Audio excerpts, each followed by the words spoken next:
Hello children, इससे पहले video में हमने वाच्य पढ़ा था।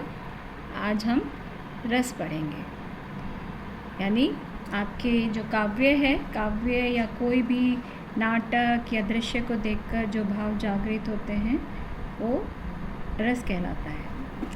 साहित्य में जब हम रस की बात करते हैं तो इसका अर्थ है आनंद, यानी किसी भी दृश्य को देखकर आनंद आना, किसी भी पाठ को पढ़कर आनंद आना। संस्कृत काव्यशास्त्र में रस को काव्य की आत्मा माना है। रस किसी भाव दशा की चरम परिणति है।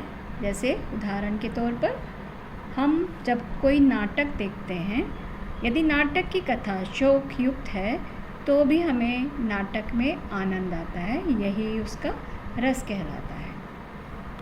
जैसे हमारे दैनिक जीवन में, यानी जो हमारे मन में जो भाव सुप्तावस्था में यानी सोई हुई अवस्था में पड़े रहते हैं, जैसे घृणा, प्रेम, हास, क्रोध, शोक, अनेक भाव हैं जो हम सबके मन में हैं। लेकिन इन भावों को जगाने वाली कोई भी वस्तु, व्यक्ति या घटना जब सामने आती है तो ये हमारे मन के भाव क्या होते हैं? जागृत हो जाते हैं। जैसे हमारे शत्रु हमारे सामने आ जाता है तो हमारे मन में क्रोध का भाव जाग जाता है। या कोई हम जब हंसी की वस्तु देखते हैं या चुटकुला सुनते हैं तो हम हंसने लगते हैं, तो यही भाव जो हैं जागृत हो जाते हैं, यही रस कहलाते हैं। संक्षेप में हम कह सकते हैं, नाटक को देखने या साहित्य को पढ़ने से जो भाव हमारे मन में जागते हैं वे सुखात्मक, दुखात्मक अनुभूतियाँ ना जगाकर आनंद की अनुभूति कराते हैं। इसी आनंद की अनुभूति को हम रस कहते हैं। भाव हमारे मन में स्थायी रूप से पड़े रहते हैं और जब इनको जगाने वाली कोई सामग्री, वस्तु, घटना, व्यक्ति आ जाती है तो ये भाव जागृत हो जाते हैं।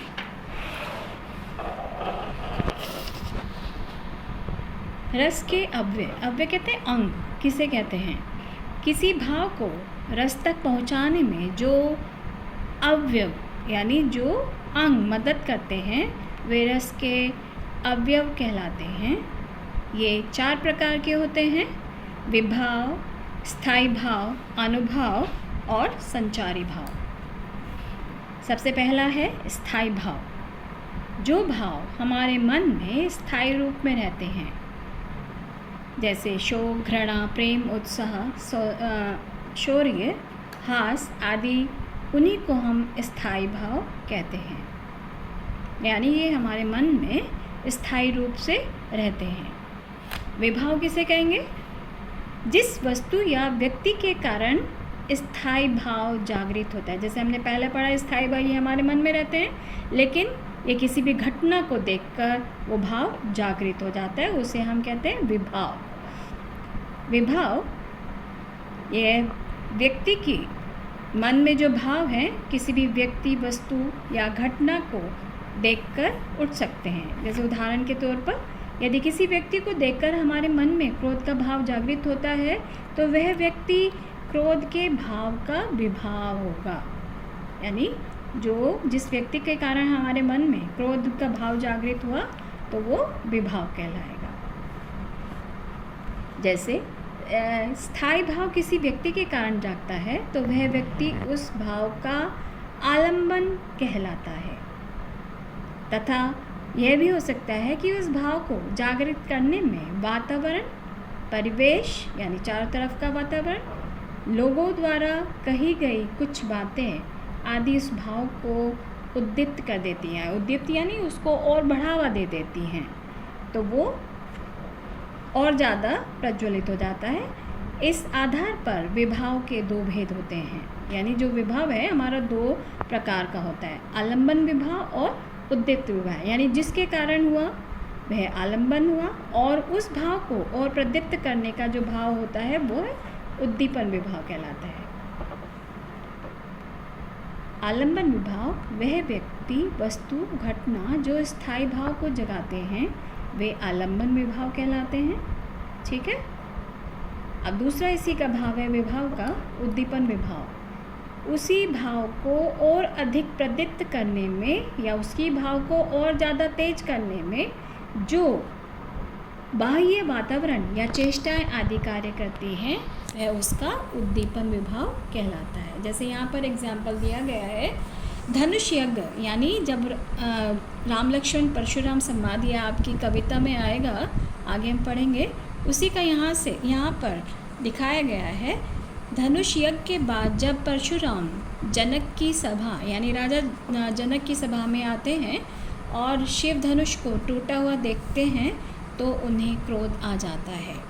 टूटा हुआ शिव धनुष उनके क्रोध का आलंबन है, यानी किसके कारण उनका क्रोध जागृत हुआ? शिव के धनुष को देखकर, तो वो क्या है? आलंबन।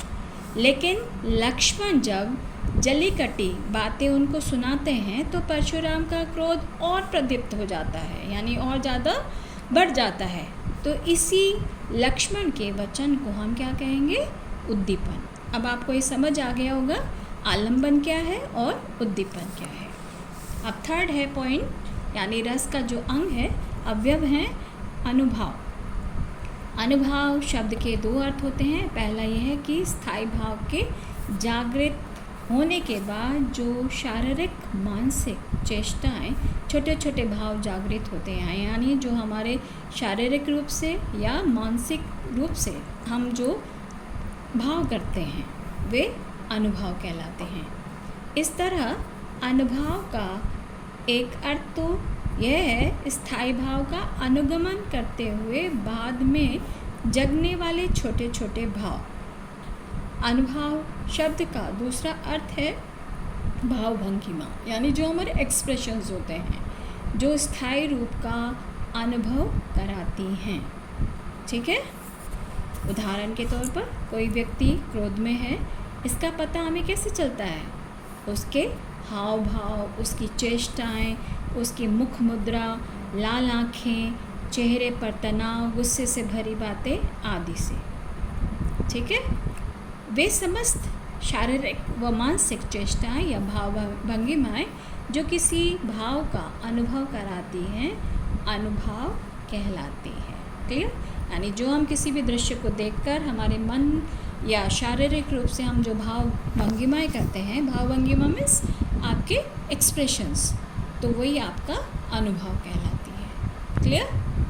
अब है आपका चौथा संचारी भाव या व्यभिचारी भाव। जब कोई भाव हमारे मन में जागता है तो वह अकेला नहीं जागता, उसके साथ बहुत छोटे भाव भी जाग जाते हैं। जैसे समुद्र में किसी बड़ी तरंग के साथ साथ छोटी छोटी तरंगें भी संचरण करती हैं, यानी बड़ी तरंग जा रही है, बड़ी लहरें जा रही थी, उसके पीछे छोटी छोटी लहरें भी उसका अनुगमन करती हैं। उसी तरह स्थायी भाव के साथ अन्य छोटे भाव भी, यानी छोटे छोटे भाव भी उसके साथ संचरित करते हैं, यानी मन में पैदा हो जाते हैं। इसे हम संचारी भाव कहते हैं। ठीक है, उदाहरण के तौर पर किसी स्त्री को उसके पति के देहांत का समाचार मिलता है तो उसके मन में शोक का भाव जागृत होता है, और इसी शोक के भाव के साथ साथ पति की स्मृति, बच्चों के भविष्य की चिंता आदि अनेक छोटे छोटे भाव भी जागृत हो जाते हैं, यानी वो उन सब चिंताओं से ग्रसित हो जाती है। तो यही स्थायी भाव के साथ साथ जागृत होने वाले इन छोटे छोटे भावों को आचार्य यानी संस्कृत के आचार्यों ने संचारी भाव कहा है, और यही संचारी भाव की संख्या 33 मानी जाती है जो विभिन्न स्थायी भाव के साथ जागृत होते हैं। तो इसलिए आपको रस में आपको स्थायी भाव, विभाव, अनुभव और संचारी भाव के विषय में आना आवश्यक है। यहाँ पर जो संस्कृत के भरत मुनि हुए हैं उन्होंने रस की परिभाषा दी है, विभाव, अनुभव, व्यभिचारी, संयोग आदि रस निष्पत्ति, यानी विभाव, अनुभव, व्यभिचारी भाव आदि के संयोग से ही रस की निष्पत्ति होती है। जिस तरह से खट्टा, मीठा, तीखा सभी तरह के स्वादों से भरपूर भोजन करने के बाद भोजन करने वालों को आनंद की प्रतीति होती है, उसी तरह हमारे जो मन में भाव हैं जैसे शोक, हास, प्रेम, घृणा आदि के भाव से युक्त काव्य या नाटक में आनंद या रस की अनुभूति होती है। ठीक है, अब आप समझ गए होंगे कि रस किसे कहते हैं और उसके स्थायी भाव क्या हैं, विभाव क्या हैं, अनुभाव क्या हैं और संचारी भाव क्या हैं।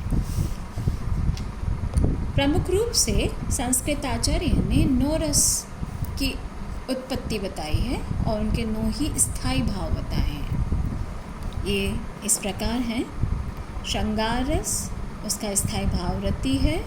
हास्य रस, उसका स्थायी भाव हास है। करुण रस, उसका स्थायी भाव शोक है।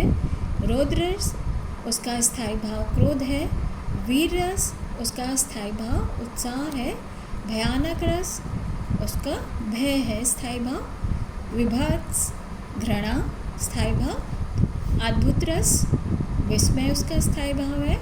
शांत रस, निर्वेद। तो ये तो उन्होंने 9 रस बताए हैं, लेकिन अभी 2 रस और उन्होंने आगे जाकर बताए हैं, तो टोटल हमारे 11 रस हैं। एक तो वात्सल्य रस और भक्ति रस उसमें और जुड़ गए हैं। लेकिन इनका जो स्थायी भाव है, तो एक तो संतान के प्रति प्रेम आ जाएगा, क्योंकि यहाँ पर जो है रति है, तो यहाँ पर संतान के प्रति प्रेम इसका स्थायी भाव है। और भक्ति रस में ईश्वर प्रति प्रेम। तो ये आपको अलग अलग आपको दिखाना पड़ेगा। ठीक है, तो इस तरह से टोटल हमारे 11 रस हुए हैं। आपके सिलेबस में अभी हम 3 करवाएंगे: श्रृंगार रस, हास्य रस और वीर रस। आज हम सबसे पहला जो रस है श्रृंगार रस कर लेते हैं। जब काव्य में नायक नायिका का मिलन होता है तथा उसके बीच रति या प्रेम है, तो उसे श्रृंगार रस कहते हैं। और इसी को रसराज भी कहा गया है, श्रृंगार रस को। इसका स्थायी भाव जैसे कि हमने अभी ऊपर बताया था आपको, रति है। आलम्बन यानी किसके कारण ये पैदा हो रहा है, नायक नायिका के कारण। आपने जो भाव पढ़े थे, उद्दीपन यानी आलम्बन का जो सौंदर्य है, उसकी चेष्टाएं हैं, प्रकृति है, उपवन, मनोरम स्थल, एकांत स्थल तथा कुछ अन्य सानुकूल चेष्टाएं, वो इस भाव को जागृत करने में सहायक हैं। रस के 2 श्रृंगार रस 2 प्रकार का होता है: संयोग श्रृंगार और दूसरा वियोग श्रृंगार। उसको विप्रलंब श्रृंगार भी कहते हैं। आप बस वियोग श्रृंगार रस याद रखेंगे। संयोग श्रृंगार किसे कहते हैं? जिसमें नायक नायिका या प्रेमी प्रेमिका का मिलन हो। नायक और नायिका के मिलन का संयोग में पारस्परिक प्रेम को ही हम संयोग श्रृंगार कहते हैं। यानी जहाँ पर नायक नायिका की प्रेम विषयक वस्तु दिखाई गई हैं, उसे संयोग श्रृंगार कहते हैं। उदाहरण दिया गया है: राम को रूप निहारत जानकी कंगन के नग में परछाही, याति सबे सुधि भूल गई, कर टेकी रही पल टारत नाई। यानी राम के सौंदर्य को निहारती हुई सीता का वर्णन किया गया है। तो यहाँ पर स्थायी भाव क्या है हमारा? रति है। आलम्बन श्री राम का रूप सौंदर्य तथा दुल्हन रूप में बैठी सीता आश्रय है। उद्दीपन विभाव विवाह मंडल स्थल श्री राम के रूप सौंदर्य का आनंद लेना। अनुभव क्या है? राम का सौंदर्य, कंगन के नग में निहारना। यानी जो कंगन पहने थी सीता जी, उनके उसमें जो नग लगा हुआ था, उसमें राम के सौंदर्य को निहार रही थी। संचारी भाव क्या है? हर्ष, चपलता तथा उत्सुकता।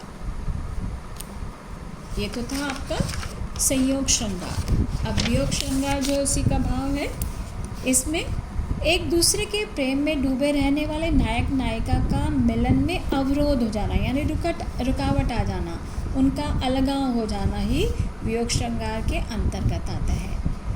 यहाँ पर तन मन सेज जरे आगे दाहू, जब कहा चंद्र भयउ मोही राहू, चौखंड लागे अंधियारा, जो घर नाही कंत प्यारा। यानी यहाँ पर जो रानी नागवती थी, उनका वर्णन किया गया है। यानी राजा चंद्रसेन से अलग होने पर उनको विरह वेदना यानी वियोग श्रृंगार का भाव दिखाया गया है। यहाँ पर स्थायी भाव रति ही रहेगा और आश्रय है रानी नागमती और आलम्बन है राजा रत्नसेन।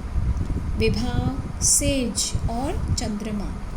संचारी भाव है पूर्व मिलन यानी पहले जो मिलन की याद है वो, और उसके कारण जो विषाद यानी दुख व्याप्त हो गया है। इनके संयोग से वियोग या विप्रलम्ब श्रृंगार की अनुभूति हो रही है। ठीक है, तो आज हम सिर्फ श्रृंगार रस के विषय में ही पढ़ेंगे। उम्मीद है कि आपको समझ में आ गया। हम यहीं पर विराम लेते हैं।